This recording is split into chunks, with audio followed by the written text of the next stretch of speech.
తెలంగాణలో భారతీయ జనతా పార్టీకి ఒక మంచి ఊపు వచ్చిందని చెప్పాలి. కరీంనగర్లో భారతీయ జనతా పార్టీ గెలవడం అన్నది, నల్గొండలో పీఆర్టీయూ గెలిస్తే కరీంనగర్లో బీజేపీ గెలవడం అన్నట్టు. తెలంగాణలో ఉపాధ్యాయ ఎమ్మెల్సీ స్థానాలు పీఆర్టీయూ బీజేపీ ఇద్దరు కూడా పోటీలు పడ్డారు.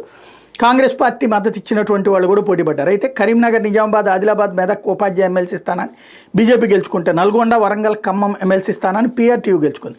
కరీంనగర్ స్థానం నుంచి బీజేపీ అభ్యర్థిగా పోటీ చేసిన మల్క్ కొమరయ్య మొదటి స్థానం ప్రాధాన్య ఓట్లతోనే ఘన విజయం సాధించేస్తే, తన సమీప ప్రత్యర్థి పీఆర్టీయూ బలపరిచిన అభ్యర్థి వంగ మహేందర్ రెడ్డి మీద ఏకంగా 5,777 ఓట్ల ఆధిక్యత గెలిచారు.